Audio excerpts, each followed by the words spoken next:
Hello friends, welcome back everyone, welcome to my channel. और आज मैं लेकर आया हूं जो प्राचीन भारत की सीरीज चल रही थी उसका चैप्टर नंबर 22 है। इससे पहले हमने चैप्टर नंबर 21 देख लिया था। ठीक फ्रेंड्स, तो अगर किसी ने ना देखा हो तो जाके चैनल की प्लेलिस्ट में देख ले। ठीक फ्रेंड्स, ये हमारी सतीश चंद्रा की बुक चल रही है जो पहले 11वीं 12वीं में NCERT के रूप में पढ़ाई जाती थी। उसी बुक से मैं करवा रहा हूँ। ठीक फ्रेंड्स, सतीश क्या कहते हैं, रामचरण शर्मा की बुक है ये। NCERT ओल्ड NCERT बोली जाती है, लेकिन अब ये बुक बदल दी गई है। ठीक फ्रेंड्स, तो उसी की सीरीज को हम कंटिन्यू कर रहे हैं। तो इसमें आज हम देखेंगे चैप्टर नंबर 22। ठीक फ्रेंड्स, तो चलिए देखते हैं। सुदूर दक्षिण में इतिहास का आरंभ। ठीक फ्रेंड्स, लिखा हुआ है महापाषाणिक या मेगालिथिक पृष्ठभूमि। ठीक फ्रेंड्स, अगर कोई नोट्स बना रहा हो तो वो हेडिंग डाल ले, महापाषाणिक मेगालिथिक पृष्ठभूमि। तो चलिए देखते हैं। पहले मैं ये आपको बता दूं महापाषाणिक या मेगालिथिक क्या होते थे।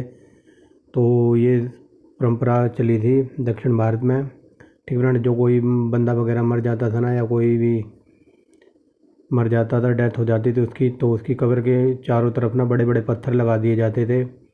तो इसी से ये वर्ड लिया गया है महापाषाणिक या मेगालिथिक। ठीक फ्रेंड्स, तो चलते हैं, आपको बता ही दिया है। ठीक फ्रेंड्स, चलते हैं वीडियो पे, यहाँ से देखेंगे। ठीक फ्रेंड्स, नीचे से इसका दिया हुआ है, इसके पहले पेज पे थोड़ा उल्टा पुल्टा लिखा हुआ है।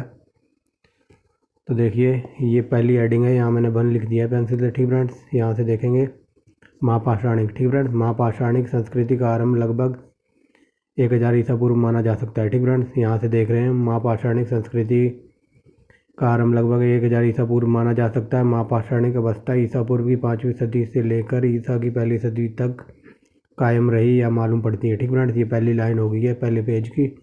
ठीक फ्रेंड्स, यहाँ से ये पहली हेडिंग है, ये मैंने वन डाला भी हुआ है, समझ गए होगे। ठीक फ्रेंड्स, जैसा कि मैंने बताया है कि महापाषाणिक वर्ड ये आया, जो कोई लोग वगैरह वगैरह मर जाते थे उसकी कब्र के चारों तरफ बड़े बड़े पत्थर लगा दिए जाते थे, उसी से ये महापाषाणिक वर्ड निकला है। ठीक फ्रेंड्स, तो ये हमारी संस्कृति देख ली, 1000 ईसा पूर्व इसका आरंभ माना जा सकता है, और ये ईसा पूर्व की 5वीं शताब्दी से लेकर पहली शताब्दी तक कायम रही या मालूम पड़ती है। ठीक फ्रेंड्स, ये समझ गए होंगे। अब चलते हैं दूसरी लाइन पे।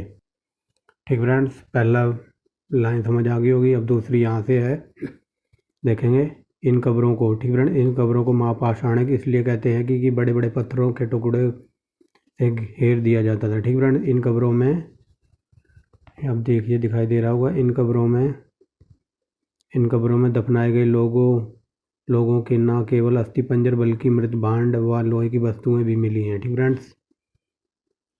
फ्रेंड्स, ये मैंने आपको बता ही दिया, जो बड़े बड़े क्या कहते हैं, जो लोग मर जाते थे उनकी कब्रों के चारों ओर पत्थर लगा दिए जाते थे, उन्हीं को से ये वर्ड बना है महापाषाणिक। ठीक फ्रेंड्स, ये समझ गए होंगे। इन कब्रों को महापाषाणिक इसलिए कहते हैं कि बड़े बड़े पत्थरों के टुकड़ों से घेर दिया जाता था। इन कब्रों में दफनाए गए लोगों के ना केवल अस्थि पंजर बल्कि मृत भांड और लोहे की वस्तुएं भी मिली हैं।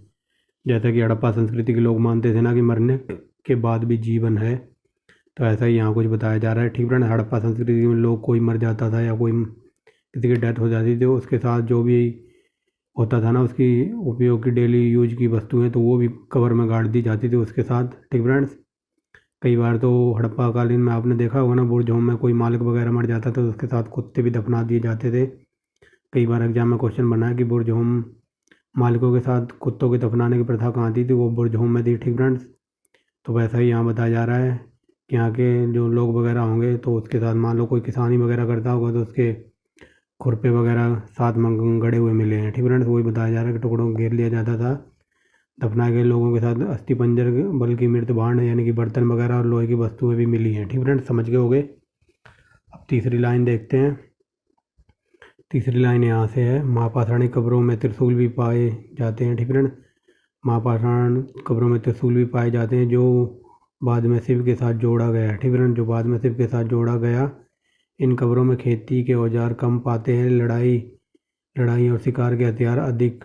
इससे लक्षित होता है कि महापाषाणिक लोग उन्नत खेती नहीं करते थे। ठीक फ्रेंड्स, मतलब इनकी कब्रों में त्रिशूल वगैरह मिला है, जो बाद में शिव जी के साथ उसका नाम जोड़ दिया गया है।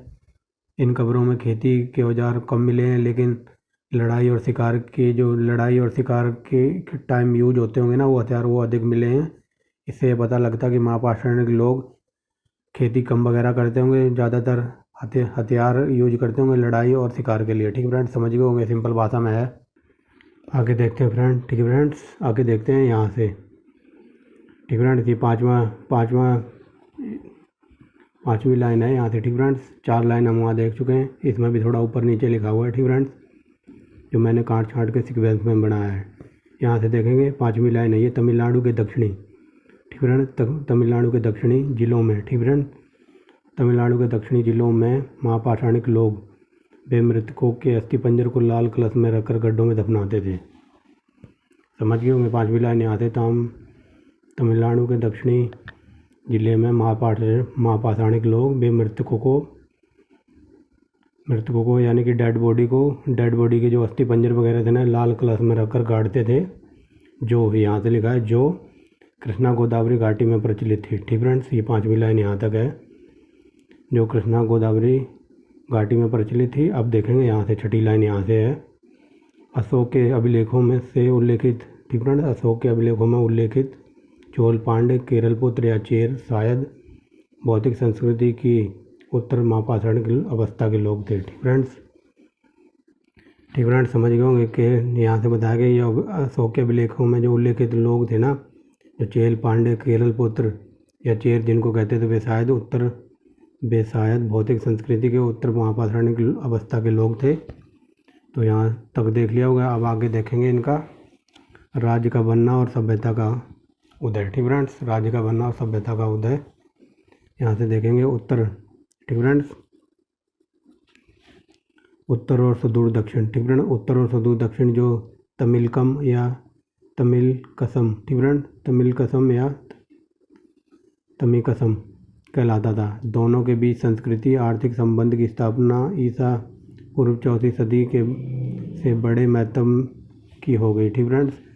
ये बताया जा रहा है उत्तर और जो सुदूर दक्षिण का इलाका था, जो तमिलकम या तमिकसम कहलाता था, दोनों के बीच संस्कृति आर्थिक संबंध की स्थापना ईसा की 4वीं शताब्दी से बड़े महत्व की हो गई। दक्षिणापद अर्थात दक्षिण को जाने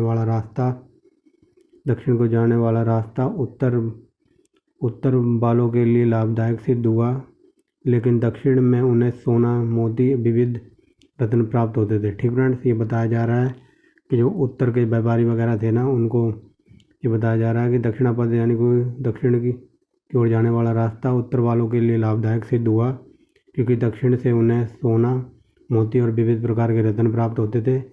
पाटलिपुत्र में रहने वाला मैगस्थनीज जो पांड्य देश का मालूम होता है, ठीक फ्रेंड्स। जो मैगस्थनीज वगैरह है उसकी बात बताई जा रही है कि ये मैगस्थनीज जो पांड्य देश का मालूम होता है। आरंभिक संगम ग्रंथों के लेखकों को गंगा और सोन नदी ज्ञात थी, और मगध, ठीक फ्रेंड्स, और मगध साम्राज्य की राजधानी पाटलिपुत्र भी ज्ञात थी, ठीक फ्रेंड्स। ये बात बताई जा रही है। जो आधुनिक आरंभ के संगम काल के लेखक थे ना, उनको गंगा और सोन नदी के बारे में पता था, और मगध की राजधानी थी पाटलिपुत्र, उनको इसके बारे में भी पता था।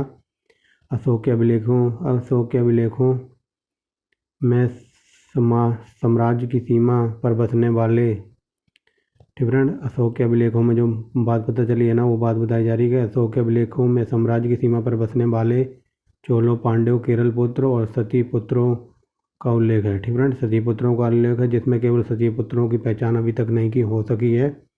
ताम्रपाषाणियों या श्रीलंका के निवासियों का भी उल्लेख है, ठीक फ्रेंड्स। जो अशोक का अभिलेख है उसमें इसकी राज्य की सीमा, अशोक के अभिलेखों में पता चलता है कि जो अशोक की राज्य की सीमा थी ना, उसके किनारे चोलों, पांड्यों, केरल पुत्रों, सतीपुत्र वगैरह बसते थे, यानी इसके अभिलेख में इनका उल्लेख है, लेकिन इनमें से सतीपुत्रों की अभी तक पहचान नहीं हो पाई है। और ताम्रपाषाणी या श्रीलंका के निवासियों का भी उल्लेख है किसमें, अशोक के अभिलेखों में, ठीक फ्रेंड्स, समझ गए होंगे।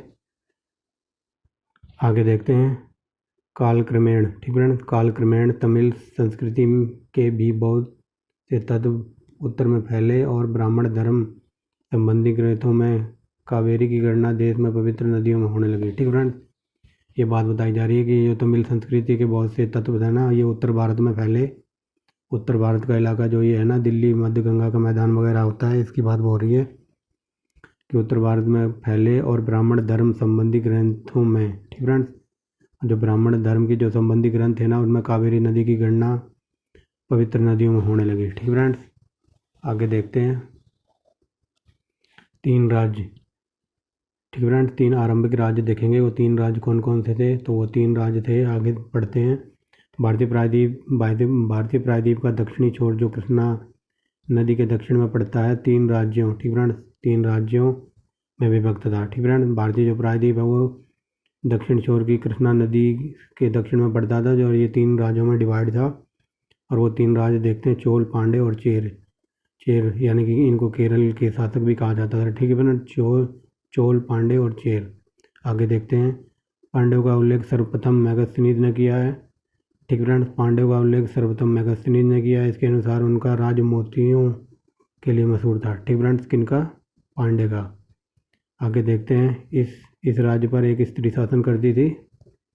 ये कौन बोल रहा है? ये मेगस्थनीज बोल रहा है कि उनका राज्य मोतियों के लिए प्रसिद्ध था और इस राज्य पर एक स्त्री शासन करती थी। पांड्य राज्य भारतीय प्रायद्वीप के सुदूर दक्षिण और दक्षिण पूर्वी भाग में था और उसकी राजधानी मदुरा थी। ठीक फ्रेंड्स, जो मैंने कल एक वीडियो अपलोड की थी यूपीपीसीएस 2020 के पेपर की, तो उसमें ये राजधानियाँ और मिलाने वाले क्वेश्चन बहुत सारे पूछे गए हैं। तो ये आप राजधानियाँ याद रखना, ये क्वेश्चन हूबहू पूछा गया है मिलान करने के लिए। ठीक फ्रेंड्स, तो यहाँ बात हो रही है कि जो पांड्य राज्य के भारतीय प्रायद्वीप से सुदूर दक्षिण और पूर्वी भाग में था और उसकी राजधानी थी मदुरा। पांड्यों की वेरी वेरी मोस्ट इंपॉर्टेंट है, कई बार एग्जाम में पूछी हुई है। ईसा के आरंभिक सदियों में, ठीक फ्रेंड, ईसा के आरंभिक सदियों में साहित्य में, ठीक फ्रेंड, ईसा के आरंभिक सदी में साहित्य में संगम पांड्य राजाओं का उल्लेख है, किंतु इसमें कोई क्रमबद्ध विवरण नहीं है। ठीक फ्रेंड्स, जो ईसा की आरंभिक सदी है उसके साहित्य में, संगम साहित्य में पांड्य राजाओं का उल्लेख है, लेकिन कोई सूचीबद्ध या क्रमबद्ध उनका विवरण नहीं है, बस उल्लेख है। ठीक फ्रेंड्स, समझ गए होगे? यहाँ तक हो गया ना। आगे देखते हैं। संगम साहित्य से प्रकट होता है, ठीक है, संगम साहित्य से प्रकट होता है या पता चलता है कि यह देश धनवान और समृद्ध था। ठीक फ्रेंड्स, संगम साहित्य से पता चलता है कि यह देश समृद्ध और धनवान था। पांड्य राजाओं को रोमन राजाओं के साथ व्यापार में लाभ होता था और उन्होंने रोमन सम्राट अगस्टस के दरबार में राजदूत भेजे थे। ठीक फ्रेंड्स, ये क्वेश्चन बन सकता है कि कौन से शासकों ने रोमन सम्राट के अगस्टस के दरबार में राजदूत भेजे थे, तो ये होता है पांड्य। ठीक फ्रेंड्स, आगे चलते हैं। चोल, ठीक फ्रेंड्स, चोलों को देखते हैं। पांड्य कंप्लीट हो गया। चोल साम्राज्य मध्यकालीन के आरंभ में चोल मंडल या कोरोमंडल कहा जाता था। ठीक फ्रेंड्स, केरल वाला जो तट है उसे आजकल हम कोरोमंडल कहते हैं, लेकिन प्रारंभिक काल में या प्राचीन काल में उसको चोल मंडल कहते थे। ठीक फ्रेंड्स, चोलों की बात हो रही है। चोल साम्राज्य के मध्यकाल में चोल मंडल या कोरोमंडल कहा जाता था। यह पेन्नार और बेल्लार नदियों के बीच पांड्य राज्य क्षेत्र, ठीक फ्रेंड्स, पांड्य राज्य क्षेत्र के पूर्वोत्तर कोण में था। कौन? चोल। ठीक फ्रेंड्स, आगे देखते हैं। उनकी राजनीतिक सत्ता का केंद्र उरैयूर था। ठीक फ्रेंड्स, उनकी राजनीतिक सत्ता का केंद्र उरैयूर था, जो सूती कपड़ों के व्यापार के लिए प्रसिद्ध था या मशहूर था। ईसा पूर्व दूसरी शताब्दी के मध्य में एलरा, ठीक फ्रेंड, ईसा पूर्व दूसरी शताब्दी के मध्य में एलारा नामक राजा ने श्रीलंका पर विजय पाई या विजय की और लगभग 50 वर्षों तक शासन किया। ठीक फ्रेंड्स, कौन सा राजा था इनका? एलारा। ठीक फ्रेंड, एलारा नामक राजा ने श्रीलंका पर विजय की और 50 वर्षों तक शासन किया। चोलों का सबसे सुनिश्चित इतिहास ईसा की दूसरी शताब्दी में उनके प्रख्यात राजा करकल, ठीक फ्रेंड्स, करकल से शुरू होता है। ठीक फ्रेंड्स, चोलों का जो प्रसिद्ध राजा था दूसरी शताब्दी में इसका वर्णन मिलता है। जो प्रख्यात राजा था करकल, उन्होंने शुरू किया था। उसने पोहार की स्थापना की और कावेरी नदी के किनारे 160 मीटर लंबा बांध बनाया। किसने? जो इनका प्रख्यात राजा था दूसरी शताब्दी में, करकल। ठीक फ्रेंड, उसने ये काम किया था। आगे देखते हैं। पोहार की पहचान हमें कावेरीपट्टनम से की गई है, जो चोलों की राजधानी थी। ठीक फ्रेंड्स, पोहार की पहचान कावेरीपट्टनम से की गई है, जो चोलों की राजधानी थी। चोलों, यहाँ से देखिए अब, चोलों के वैभव का मुख्य स्रोत, ठीक फ्रेंड्स, चोलों के वैभव का मुख्य स्रोत सूती कपड़ा व्यापार था और उनके पास एक कुशल नौसेना थी। वेरी वेरी मोस्ट इंपॉर्टेंट, हजारों बार एग्जाम में ये क्वेश्चन बनाया कि किन शासकों के पास नौसेना थी, तो चोलों के पास थी। ठीक फ्रेंड्स, याद रखेंगे। आगे देखते हैं। करकल के अधिकारियों के समय चोल सत्ता तेजी से ह्रास हुआ। ठीक फ्रेंड्स, जो करकल के अधिकारी वगैरह होंगे, इनके टाइम पर चोलों को सत्ता तेजी से विघटन होने लग गया होगा। आगे देखते हैं। यहाँ से चोलों और पांड्यों ने चेरों और पांड्यों ने, ठीक फ्रेंड्स, चेरों और पांड्यों ने चोलों के राज्य में घुसकर अपना राज्य फैलाया, ठीक फ्रेंड्स। यानी कि जो ये चोल थे ना, इनके राज्य में चेरों और पांड्यों ने दखल दिया होगा और इनके राज्य में घुसकर आए और अपना राज्य फैलाया। यहाँ देखिए लिखा हुआ है इनकी, ठीक फ्रेंड्स, इनकी बची कुची सत्ता रह गई, उसे उत्तर में पल्लवों ने हमला करके समाप्त कर दिया, ठीक फ्रेंड्स। जो इनकी बची कुची सत्ता वगैरह रह गई होगी तो उसे उत्तर में घुस के पल्लवों ने हमला किया और उसे भी समाप्त कर दिया। ईसा की 4वीं से 9वीं शताब्दी तक, ठीक फ्रेंड्स, ईसा की 4वीं से 9वीं सदी तक के दक्षिण भारतीय इतिहास में चोलों की भूमिका नगण्य थी, ठीक फ्रेंड्स। 4वीं सदी से लेकर 9वीं शताब्दी तक जो चोलों की भूमिका बिल्कुल ना के बराबर थी, ठीक फ्रेंड्स, वही बात बताई जा रही है, ठीक फ्रेंड्स। अब यहाँ से देखते हैं चेर यहाँ पर ख़त्म हो गया ना चोल भी। अब देखेंगे चेर राज्य को। चेर या केरल देश पांड्य क्षेत्र के पश्चिम में था, ठीक फ्रेंड्स। अब चेरों की या केरल प्रदेश वाले लोगों की बात हो रही। चेर या केरल देश पांड्य क्षेत्र के पश्चिम में था। ईसा की आरंभिक सदियों में चेर क्षेत्र का महत्व उतना ही था जितना चोलों और पांड्यों का था, ठीक फ्रेंड्स। मतलब ये भी चोलों और पांड्यों से कम नहीं होंगे, ठीक फ्रेंड्स। ईसा की आरंभिक सदियों में चेर क्षेत्र का इतना ही महत्व था जितना कि चोलों और पांड्यों का था। चेरों के प्रति रोमन लोगों के साथ व्यापार के कारण हुई, ठीक फ्रेंड्स। चेरों की प्रगति, ठीक फ्रेंड्स, चेरों की प्रगति रोमन लोगों के साथ व्यापार के कारण हुई। जो इन्होंने तरक्की वगैरह पाई होगी वो रोमन साम्राज्य के साथ व्यापार करके पाई होगी। आगे देखते हैं। रोमनों ने अपने हितों के लिए सेनाओं की 2 टुकड़ियाँ मुजिरिस, ठीक फ्रेंड्स, सेनाओं की 2 टुकड़ियाँ मुजिरिस में स्थापित की, जिसकी पहचान चेर क्षेत्र के कान्नौर से की जाती है, ठीक फ्रेंड्स। इन्होंने रोमन ने अपनी रक्षा के लिए 2 टुकड़ियाँ स्थापित की होंगी रक्षा करने के लिए, जिसकी पहचान चेर क्षेत्र में कांगोर से की जाती है, ठीक फ्रेंड्स, कांगोर से की जाती है। यहाँ देखते हैं उन्होंने अगस्टक का मंदिर भी बनवाया था, ठीक फ्रेंड्स। क्वेश्चन ये पूछा जाएगा कि कौन से शासकों ने अगस्टक रोमन साम्राज्य का जो राजा था अगस्टक उसका मंदिर बनवाया था। उनका चेरों ने, ठीक फ्रेंड्स, याद रखना। आगे देखते हैं, ठीक फ्रेंड्स। अब यहाँ से देखते हैं। चेर कवियों के अनुसार उनका सबसे बड़ा राजा सेंगुट्टवन था, ठीक फ्रेंड्स। चेर कवियों के अनुसार उनका सबसे बड़ा राजा था सेंगुट्टवन, ठीक फ्रेंड्स, सेंगुट्टवन था, जिसे लाल या भाला चेर भी कहा जाता है, ठीक फ्रेंड्स। इनका सबसे बढ़िया राजा होगा सेंगुट्टवन और जिसे लाल या भला चेर भी कहा जाता है। आगे देखते हैं। दूसरी सदी के बाद चेर शक्ति का ह्रास हुआ, ठीक फ्रेंड्स। दूसरी शक्ति के बाद चेर शक्ति यानी कि चेर राज्यों का विघटन होना शुरू हो गया। दूसरी शक्ति के बाद चेर राज्यों का ह्रास हुआ और उसके बाद ईसा की 8वीं सदी तक इनके इतिहास के बारे में कुछ भी ज्ञात नहीं है, ठीक फ्रेंड्स। आगे देखते हैं। ये नोट लिखा हुआ है मैंने। प्राचीन समय से ही तमिल लोग एक और मिस्र, ठीक फ्रेंड्स, प्राचीन समय से ही तमिल लोग एक और मिस्र और अरब के यूनानी राज्यों तथा दूसरी ओर मलय द्वीप समूह और वहाँ से चीन के साथ व्यापार करते थे, ठीक फ्रेंड्स। ये तमिल लोगों के व्यापार की लोकेशन बताई जा रही है कि एक समय तमिल लोग एक और मिस्र, अरब, यूनानी राज्य और दूसरी ओर मलय द्वीप समूह और चीन के साथ व्यापार करते थे। अब देखेंगे इनका धन और युद्ध, ठीक फ्रेंड्स, कि धन और युद्ध देखते हैं। स्थानीय और सुदूर दोनों तरह का व्यापार राजकोष के लिए महत्वपूर्ण था, ठीक फ्रेंड्स। मतलब स्थानीय व्यापार वो होता है, जैसे मान लो कोई रह रहा है दिल्ली में तो दिल्ली में ही व्यापार करेगा, और मान लो कोई दूर, मान लो दिल्ली से बाहर या तमिलनाडु या पंजाब जाकर व्यापार करे, तो वही बात हो रही है कि स्थानीय और सुदूर दोनों तरह के व्यापारों से राजकोष के लिए महत्वपूर्ण था, ठीक फ्रेंड्स।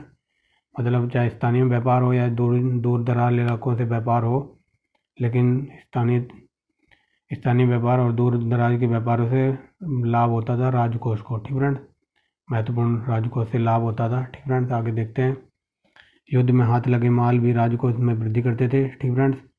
जो इनका राजकोष का भंडार वगैरह या तिजोरी वगैरह होती तो युद्ध में जो लूट मार के लाते होंगे तो वो भी राजकोष यानी कि इनकी तिजोरी में भरते होंगे तो वृद्धि होती होगी उससे, ठीक फ्रेंड्स, वही बात बताई जाएगी। परंतु युद्ध और राज्य व्यवस्था का वास्तविक आधार कृषि से होने वाली नियमित आय ही थी, ठीक फ्रेंड्स।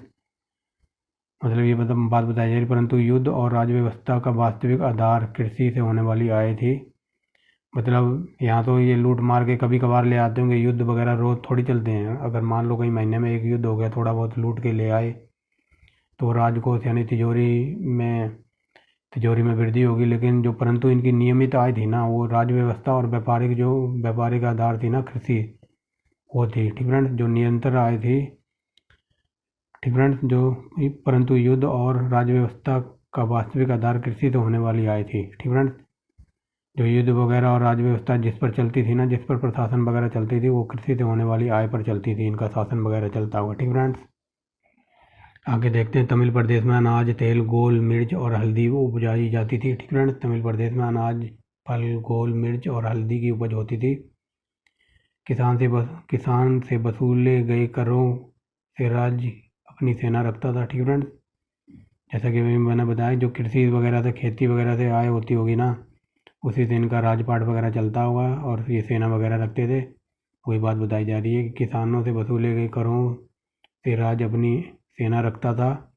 आगे देखते हैं। समुद्री घोड़े के रास्ते, घोड़े समुद्र के रास्ते। ठीक फ्रेंड्स, मैं भी क्या बोल रहा हूँ। घोड़े समुद्र के रास्ते पांड्य राज्य से बाहर से मंगाए जाते थे। मतलब घोड़े इनके पांड्य राज्य से आते होंगे, समुद्र के रास्ते से। ठीक फ्रेंड्स, सामंत और राजकुमार या सेनापति हाथी पर चढ़ते थे।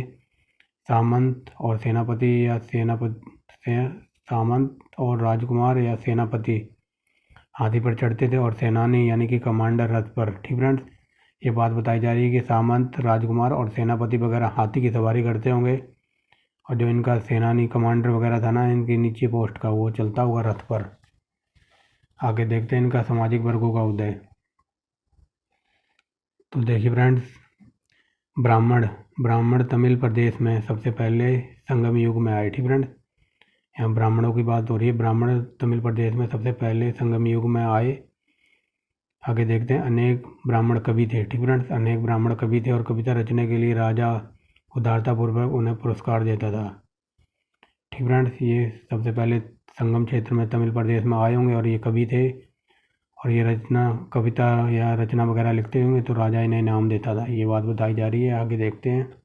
यहाँ से तमिल ब्राह्मण। ठीक फ्रेंड्स, अब इनकी कुछ खूबियाँ देख लो। तमिल ब्राह्मण मदिरा पीते थे, यानी कि वाइन वगैरह पीते होंगे, और मांस भी खाते थे, यानी कि वाइन वगैरह पीते थे और चिकन खाते होंगे। ठीक फ्रेंड्स, तमिल ब्राह्मण मदिरा पीते थे और मांस खाते थे। क्षत्रिय और वैश्य संगम साहित्य में नियमित वर्ण के रूप में दिखाई देते हैं। ठीक फ्रेंड्स, जो क्षत्रिय और वैश्य वर्ण था ना, ये संगम साहित्य में नियमित वर्ण के रूप में दिखाई देता, किंतु योद्धाओं का वर्ग राज्य व्यवस्था और समाज का महत्वपूर्ण अंग था। ठीक फ्रेंड्स, जो क्षत्रिय और ये क्या कहते हैं वैसे लोग थे ना, ये नियमित यानी कि सिंपल रूप में दिखाई देते हैं इसमें संगम साहित्य में। ठीक फ्रेंड्स, लेकिन जो योद्धा और राज्य व्यवस्था के योद्धाओं का वर्ग राज्य व्यवस्था और समाज का महत्वपूर्ण अंग था। ठीक फ्रेंड्स, आगे देखते हैं। सेनाध्यक्षों को औपचारिक अनुष्ठान के साथ एनआरडी।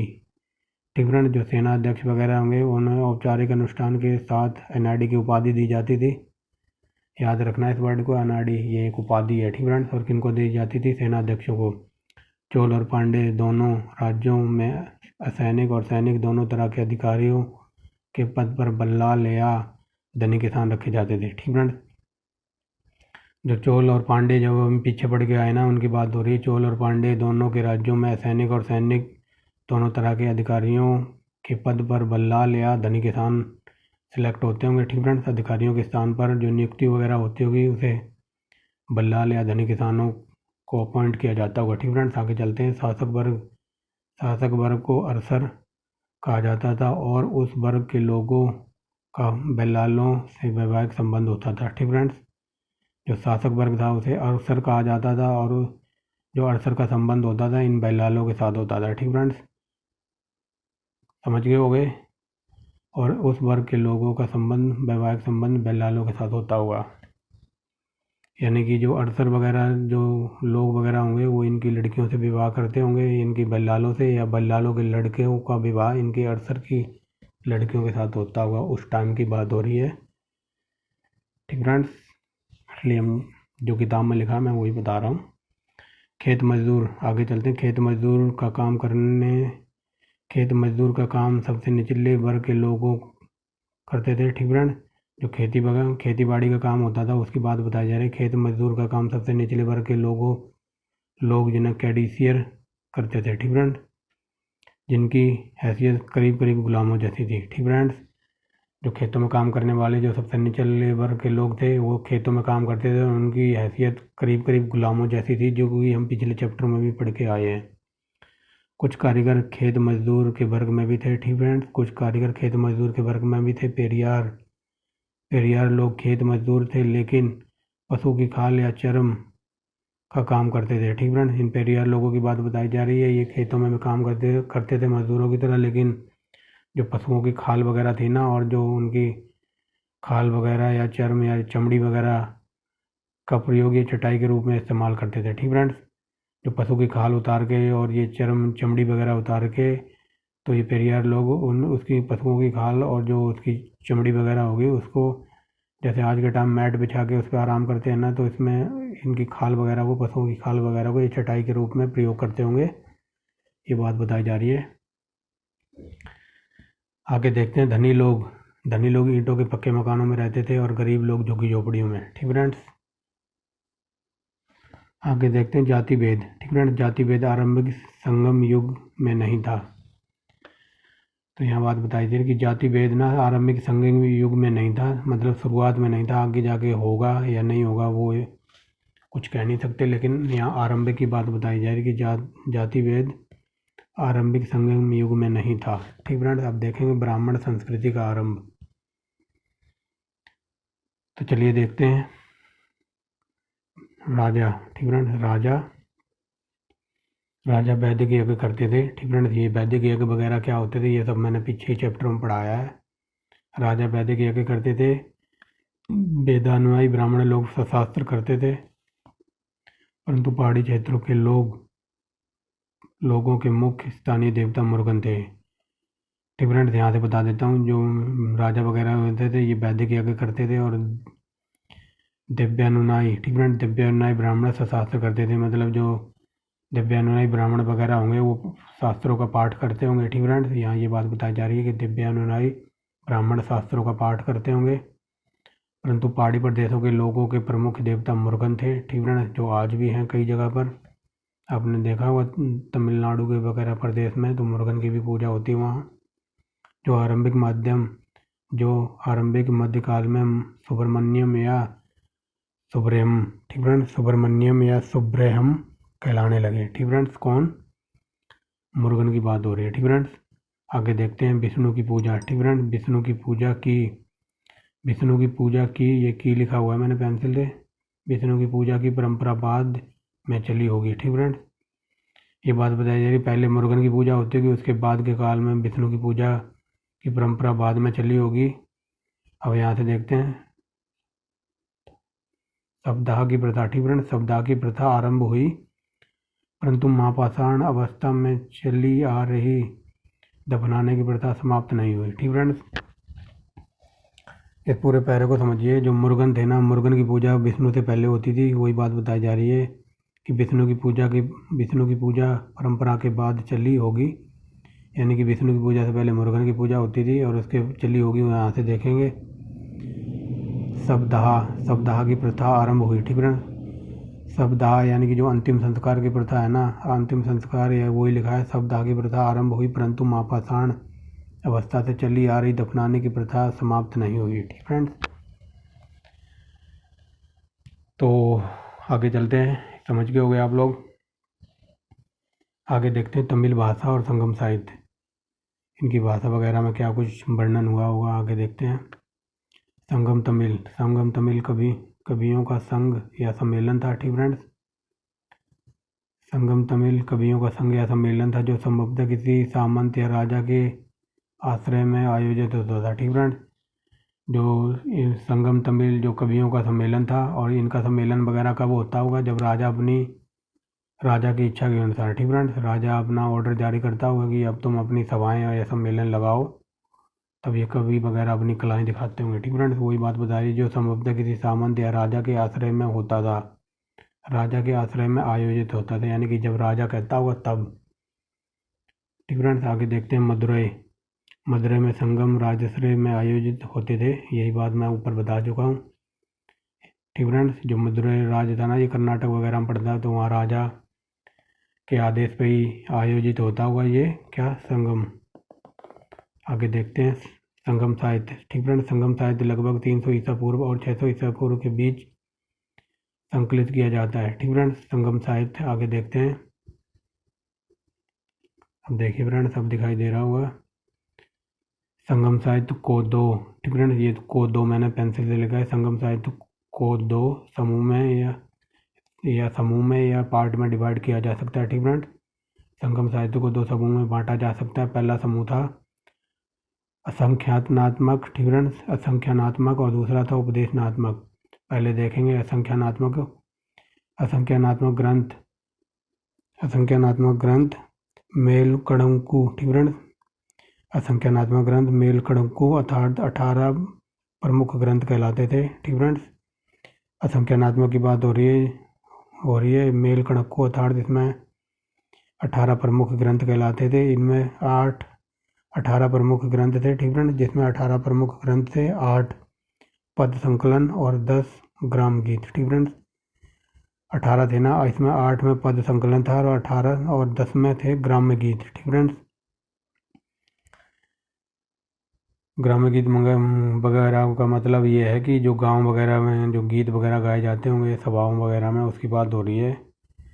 पद संकलन का जो भी उस टाइम पे जो भी पद वगैरह हो गए होंगे। ठीक फ्रेंड्स, आगे देखते हैं उपदेशनात्मक ग्रंथ मेल कड़ंकु। ठीक फ्रेंड्स, मेल कड़ंकु अर्थात 18 लघु ग्रंथ कहलाते हैं। ठीक फ्रेंड्स, जो ये असंख्यानात्मक ग्रंथ था, ये था 18, ये मुख्य ग्रंथ कहलाते थे। और जो ये था ना दूसरा उपदेशनात्मक ग्रंथ मेलकड़ंकु अर्थात 18 लघु ग्रंथ कहलाता था। ये मुख्य था और ये लघु था। ठीक फ्रेंड्स, आगे देखते हैं संगम साहित्य में सामाजिक विकास की झलक। ठीक फ्रेंड्स, अब देखेंगे समाज में विकास वगैरह क्या हुआ, तो यहाँ से देखते हैं। असंख्यानात्मक ग्रंथों में वीर गाथा काव्य कहते हैं। ठीक फ्रेंड्स, जो असंख्यानात्मक ग्रंथों को वीर गाथा काव्य कहते हैं, जो पीछे पढ़ के आए हैं। ठीक फ्रेंड्स, पुराने महापाषाणिक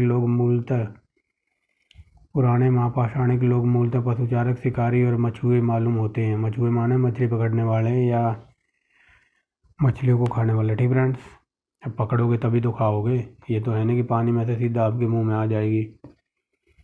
ठीक फ्रेंड्स, पुराने महापाषाणिक लोग पशुचारक, शिकारी या मछुए मालूम होते हैं। हालांकि वे चावल भी पैदा करते थे। ठीक फ्रेंड्स, इसीलिए आप लोगों ने देखा होगा जो हमारे दक्षिण भारत का इलाका है, तो इसमें जब तमिलनाडु, कर्नाटक और ये क्या कहते हैं पश्चिम बंगाल वगैरह में, वहाँ चावल और मच्छी चावल बहुत खाए जाते हैं, यानी कि मछली चावल उनका प्रमुख भोजन माना जाता है। ठीक फ्रेंड्स, और आज भी धड़ाधड़ खाए जा रहे हैं। अच्छी बात है भाई, अपना जिसको जो कुछ अच्छा लगे वो खाए।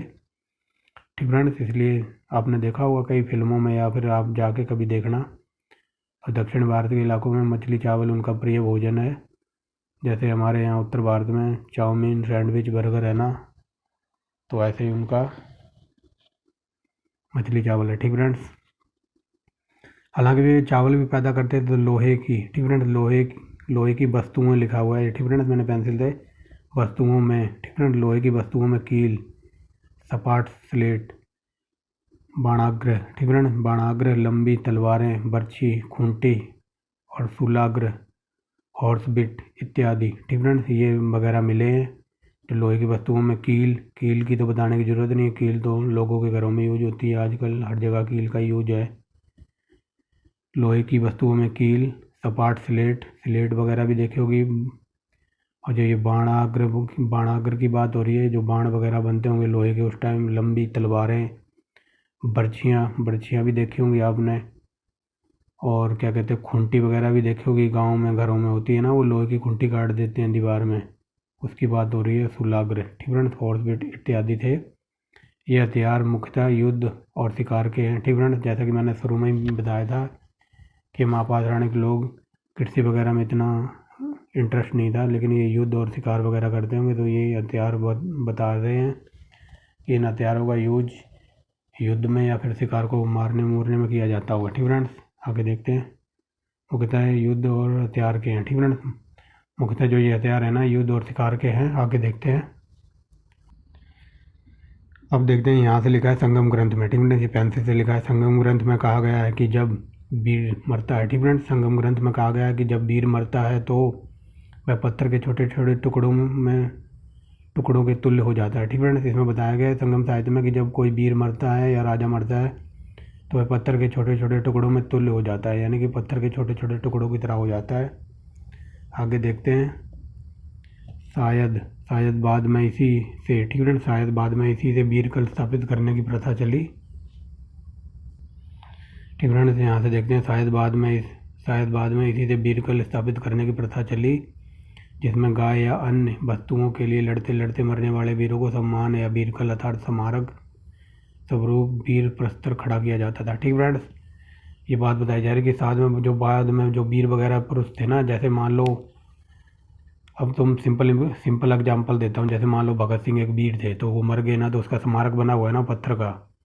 या मान लो गांधी जी की मूर्ति है, या फिर गुजरात में जो वो स्टैचू ऑफ यूनिटी जो सरदार वल्लभ भाई पटेल की है, जो विश्व में सबसे ऊंची है, तो उसकी बात बता रही। जो वीर वगैरह मरते होंगे ना, तो उसकी जो स्मारक खड़ा किया जाता होगा ना, वो यहीं से लिया गया है, ठीक फ्रेंड्स। वो बात बताई जा रही है कि यहाँ से देखो, लड़ते लड़ते मरने वाले वीरों के सम्मान में जो स्मारक, जो पुतला बनाया जाता है पत्थर का, स्वरूप वीर प्रस्तर खड़ा किया जाता है, ठीक फ्रेंड्स। वो यहीं से लिया गया है, ठीक फ्रेंड्स। कहाँ से? संगम काल से। समझ गए होगे आप, समझदार तो आप बचपन से ही हो, ठीक फ्रेंड्स। आगे देखते हैं। संगम, ये पेंसिल से लिखा है अगेन मैंने, संगम ग्रंथ, ठीक फ्रेंड्स। संगम ग्रंथ में, ठीक फ्रेंड्स, संगम ग्रंथों में, यहाँ पे अगेन मैंने पेंसिल से लिखा है, संगम ग्रंथों में नगरों का उल्लेख है, ठीक फ्रेंड्स। अब देखते हैं कौन कौन से नगर थे संगम ग्रंथ में, जैसे कांची, कोरकई, मदुरई, पुहार और उरैयूर, ठीक फ्रेंड्स। ये बात बताई जा रही है कि संगम ग्रंथों में नगरों का उल्लेख है, जैसे कि कांची, कोरकोई, मदुरई, पुहार, उरैयूर, लेकिन उसमें पुहार और कावेरीपट्टनम सबसे प्रसिद्ध थे, ठीक फ्रेंड्स। इन नगरों में सबसे फेमस थे पुहार और कावेरीपट्टनम, ठीक फ्रेंड्स। आगे देखते हैं। उपदेशनात्मक ग्रंथों में ईसवी सन की प्रारंभिक सदियों का प्रतिबिंब है, ठीक फ्रेंड्स। उपदेशनात्मक ग्रंथों में ईसवी सन की प्रारंभिक सदियों का प्रतिबिंब है। इसमें न केवल राजा और राज्यसभा के लिए बल्कि विविध सामाजिक और व्यावसायिक वर्गों के लिए भी आचार नियम बताए गए हैं, ठीक फ्रेंड्स। जो ऊपर पढ़ के आए ना, असंख्यानात्मक, और ये दूसरा था उपदेशनात्मक, उसकी बात बताई जा रही है कि इसमें उपदेशनात्मक ग्रंथों में प्रारंभिक सदियों के प्रतिबिंब हैं, और उसमें राजा और राज्यसभा के लिए नहीं बल्कि सामाजिक और व्यावसायिक वर्गों के लिए जो आम विचार नियम बताए गए इसमें, ठीक फ्रेंड्स, किसमें? उपदेशनात्मक ग्रंथ में। आगे देखते हैं, ठीक फ्रेंड्स। यहाँ लिखा हुआ है बताए गए हैं। आगे देखते हैं। ईसा की 14वीं शताब्दी के बाद, ठीक फ्रेंड्स, ईसा की 14वीं सदी के बाद पल्लव राजाओं के आश्रय, ठीक फ्रेंड्स, ईसा की 14वीं शताब्दी के बाद पल्लव राजाओं के आश्रय में ब्राह्मण आए, ठीक फ्रेंड्स। ये आए लिखा हुआ है, पल्लव राजाओं के आश्रय में ब्राह्मण आए, ठीक फ्रेंड्स। पल्लव राजाओं के आश्रय में यानी कि इनके राजपाट में ब्राह्मण वगैरह आए होंगे इनके आश्रय में, ठीक फ्रेंड्स। आगे देखते हैं। ये लिखे हुए हैं ना, जो नेक्स्ट लाइन है वो वहाँ से शुरू होगी, लिखे ग्रंथों में, ठीक फ्रेंड्स। ये नेक्स्ट लाइन है, यहाँ से शुरू हो रही है। लिखे ग्रंथों में ग्रामदान तथा राजाओं के सूर्यवंशी और चंद्रवंश का उल्लेख है, ठीक फ्रेंड्स।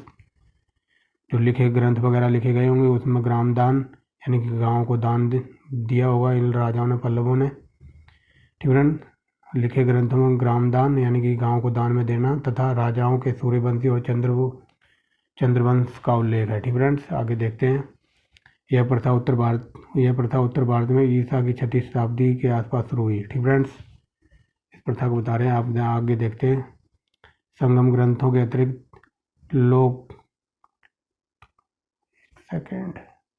ठीक फ्रेंड्स, संगम ग्रंथों के अतिरिक्त तोलकापियम नामक एक और ग्रंथ है जिसका विषय व्याकरण और अलंकार शास्त्र है, ठीक फ्रेंड्स।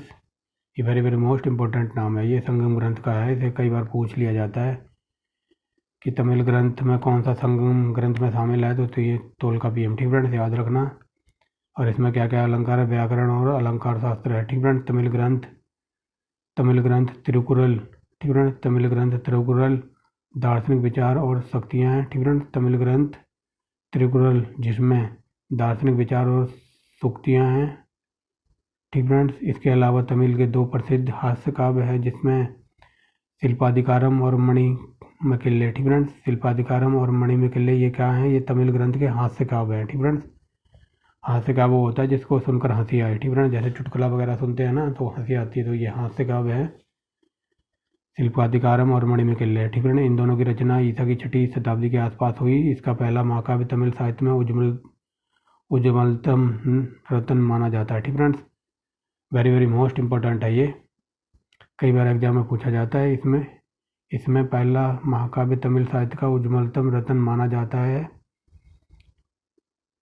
आगे देखते हैं, कई बार क्वेश्चन ये पूछा जाता है कि पांचवा वेद किसको समझा जाता है, तो ये है ना त्रिकुरल। ये त्रिकुरल, इसको पांचवा वेद की संज्ञा दी जाती है। ठीक फ्रेंड्स, तमिल में पांचवा वेद समझा जाता है। कई बार क्वेश्चन पूछा गया है, याद आ गया तो मैंने बता दिया। ठीक फ्रेंड्स, इसको पांचवा वेद समझा जाता है त्रिकुरल को, और ये तमिल भाषाओं या तमिल लोगों के लिए वेरी वेरी मोस्ट इम्पोर्टेंट है। आगे देखते हैं, यहाँ तक हो गया ना, उज्ज्वलतम माना जाता है इसमें। ठीक फ्रेंड, इसमें प्रेम कथा वर्णित है। इसमें एक प्रेम कथा वर्णित है। कोवलन नामक एक अमीर अपनी कुलीन धर्मपत्नी कंगनी की अपेक्षा करके, ठीक फ्रेंड्स, कावेरीपट्टनम की माधवी नामक एक वेश्या से प्रेम करता है। ठीक फ्रेंड्स, प्रेम करता है, इसकी कहानी बताई गई है। ठीक फ्रेंड्स, किसमें? शिल्पाधिकारम में। ठीक फ्रेंड्स, शिल्पाधिकारम में बताया गया है कि एक कोवलन नाम का एक अमीर व्यक्ति होता है, वो अपनी पत्नी कंगनी की अपेक्षा, मतलब उसे अवॉइड करके, अपनी पत्नी को अवॉइड करके, यानी कि उसे नेगलेक्ट करके, या फिर क्या कहते हैं हिंदी में, मतलब अपनी पत्नी के, क्या बोलूँ मैं अब, मतलब अपनी पत्नी की तरफ ध्यान नहीं देता, लेकिन वो बाहर अफेयर चलाता है, जो एक कावेरी की माधवी नामक एक वेश्या थी ना उसके साथ। ठीक फ्रेंड, उसकी प्रेम कथा का वर्णन किया गया है किसमें? शिल्पाधिकारम में। ठीक फ्रेंड्स, शिल्पाधिकारम के रचयिता संभवतः जैन था। ठीक फ्रेंड, इसको जैन ने, कोई जैन नाम का बंदा होगा, उसने लिखा होगा, या जैन धर्म से संबंधित होगा, वही बात बताई जा रही है कि शिल्पाधिकारम के रचयिता संभवतः जैन था, और वह तमिल के सभी राज्यों को कथा स्थल बनाना चाहता था। ठीक फ्रेंड, समझ गए होंगे। अब दूसरा देखते हैं, दो ग्रंथ थे ना, एक शिल्पाधिकारम और मणिमकिल्ले। अब मणिमकिल्ले को देखते हैं। मणिमकिल्ले मदुरा के एक बनिया ने लिखा था। ठीक फ्रेंड, मणिमकिल्ले मदुरा, यानी कि मदुरा का एक बनिया था, उसने लिखा था। ठीक फ्रेंड्स, इसमें कोवलन और माधवी के संगम से उत्पन्न कन्या का साहसिक जीवन है। ठीक फ्रेंड्स, जो शिल्पाधिकारम है उसमें तो कोवलन और जो अमीर, जो क्या कहते हैं, कावेरीपट्टनम की जो माधवी थी ना, माधवी वैश्या नाम की एक कोई बंदी होगी, बंदी बोल रहा हूँ, औरत। ठीक फ्रेंड्स, कोई माधवी नाम की एक वैश्या थी जिससे ये प्रेम करता था कोवलन। इन दोनों के संपर्क में आने से एक कन्या का जन्म हुआ है, और उस कन्या का साहसी जीवन के बारे में बताया गया है किसमें? मणिमकिल्ले में। ठीक फ्रेंड्स, यहाँ से देख लीजिए, मणिमकिल्ले को एक मदुरै बनिया ने लिखा था, जिसमें कोवलन और माधवी के संगम से उत्पन्न कन्या का साहसी जीवन का वर्णन दिया गया है। ठीक फ्रेंड्स, समझ गए हो गया आप। अब ये लास्ट पैरा है इस चैप्टर का, यहाँ से देखते हैं, ये ऊपर नीचे लिखा हुआ है, यहाँ से देखते हैं। इनमें प्राकृतिक शब्दों के मिश्रण तमिल भाषा का प्राचीनतम स्वरूप दिखाई देता है। ठीक फ्रेंड, इसमें प्राकृतिक शब्दों में मिश्रित तमिल भाषा का प्राचीनतम रूप दिखाई देता है। ये ईसा पूर्व 2री सदी के हैं। ठीक फ्रेंड्स, समझ गए होंगे। इसमें प्राकृतिक शब्दों को तमिल भाषाओं का प्राचीनतम रूप दिखाई देता है, और ये ईसा पूर्व 2री-1 सदी के हैं। ठीक फ्रेंड्स, ये लाइन यहाँ कंप्लीट हो गई। अब दूसरी लाइन यहाँ है इस पैरे की, ब्राही लिपि में लिखे 75 से भी अनेक, ब्राही लिपि में लिखे 75 से अधिक छोटे छोटे अभिलेख प्राकृतिक गुफाओं में, विशेषकर मदुरै में पाए गए हैं। ठीक फ्रेंड्स, समझ गए होंगे। ब्राही लिपि में लिखे 75 से अधिक छोटे छोटे अभिलेख प्राकृतिक गुफाओं में, विशेषकर मदुरै में पाए गए हैं। गुफाओं में मदुरै में पाए गए हैं। ठीक फ्रेंड्स, ये विशेषकर मत लगाना बीच में, क्योंकि अच्छा नहीं लग रहा है। ठीक फ्रेंड्स, प्राकृतिक गुफाओं में मदुरै प्रदेश में पाए गए हैं। ठीक फ्रेंड्स, तो ये था हमारा आज का चैप्टर नंबर 22। तो आप समझ गए होंगे। I hope you enjoy with show answer. Friends, आप थोड़ा सपोर्ट कीजिए, वीडियो को लाइक किया कीजिए, चैनल को सब्सक्राइब करें। ठीक फ्रेंड्स, मैं देख लो कितनी डिटेल में आपको पढ़ा रहा हूँ, लेकिन आप लोग कुछ भी सपोर्ट ही नहीं कर रहे हैं बिल्कुल। तो आई होप आप सपोर्ट करेंगे आगे चलकर, और अभी भले ही ना करें, क्योंकि मुझे पता है मैं पढ़ाने में कोई भी कसर नहीं छोड़ रहा हूँ। ठीक फ्रेंड्स, यूपी पीसीएस का एग्ज़ाम 12 जून को है, उससे पहले मैं आपको तीनों बुक करा दूँगा, और साथ साथ मैं यूपी पीसीएस के लिए आपको प्री का पेपर भी प्रोवाइड करा रहा हूँ। सोल्यूशन 2019 का मैंने करा दिया है, 2020 का भी करा दिया है, अब बचा हुआ है 2021 का, यानी कि लास्ट ईयर का, वो भी करा दूंगा 1-2 दिन में। और उसके बाद जो UPPCS का RO का 2021 में पेपर हुआ था वो भी कराऊंगा आपको, ठीक फ्रेंड्स। तो आप बस थोड़ा थोड़ा सपोर्ट कीजिए, चैनल को सब्सक्राइब कीजिए, ठीक फ्रेंड्स। तो मिलते हैं नेक्स्ट वीडियो में एक नए चैप्टर के साथ, चैप्टर नंबर 23 के साथ, ठीक फ्रेंड्स। तो I hope you enjoy the video and thanks for watching the video.